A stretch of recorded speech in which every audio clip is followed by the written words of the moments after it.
Hello everyone, I'm Kyle. And this is Jason. Today we're going to be teaching you about Newton's 3 laws of motion. To create a better understanding of this subject, we're going to start off with some vocab. Yep. First off, there are two types of forces, balanced and unbalanced. When a force is balanced, there are two forces of equal strength working in the opposite direction. Because of this, an object will stay still because there's nothing to make it go in a certain direction. On the other hand, there are unbalanced forces. Forces are considered unbalanced when there is one force that has more power measured in newtons than the other, which causes it to move in the direction of the stronger force. Then there's mass, gravity, acceleration, and weight. These are all related scientifically and mathematically. Gravity is the force that brings all objects that are off the ground back towards the earth and any objects that are found on it. Whenever there's a gravitational pull, which there is on Earth, all objects attract one another. This is why, as you saw before, the ball came straight back down instead of floating around or going up. This ball has mass. Mass is the measurement of a matter in an object. Mass is often measured in kilograms, the standard unit of mass. Then there's weight. Weight is the strength of a gravitational pull on an object.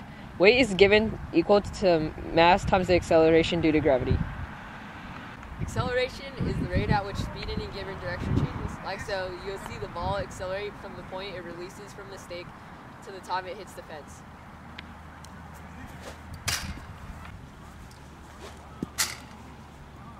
As you saw in that last clip, the ball is not only an object, it is also a projectile. An object becomes a projectile when it is thrown. When an object is thrown straight up, and the only force acting on it, gravity, it is known as a free fall.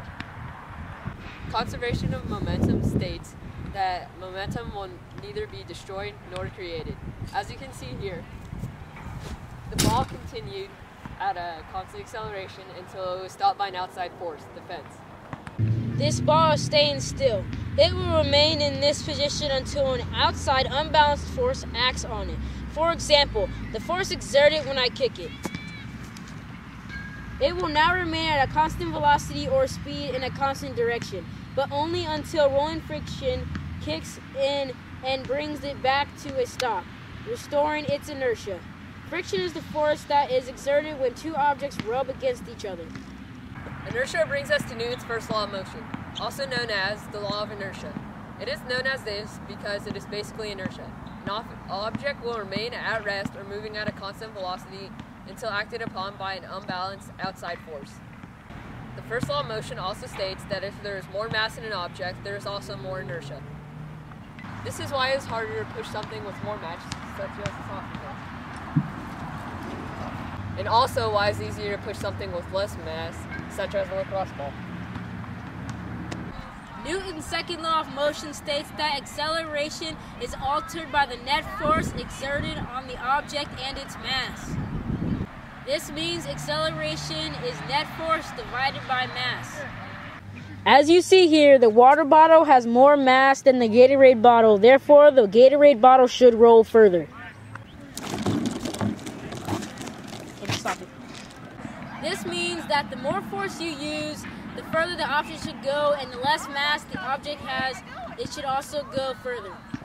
Newton's third law of motion tells us that when force is put on an object, force of equal strength is exerted in the opposite direction. This is why when you bend your knees and kick off the ground, you jump. When you apply the force to the ground, it is rebounded back into you, causing you to jump. This is also why if two people were to run at each other with equal force and equal mass, and also equal momentum, they would fall back the same distance in opposite directions. We hope you have learned a lot about Newton's 3 laws of motion and how they apply in sports and general life. Thanks for watching and have a great day.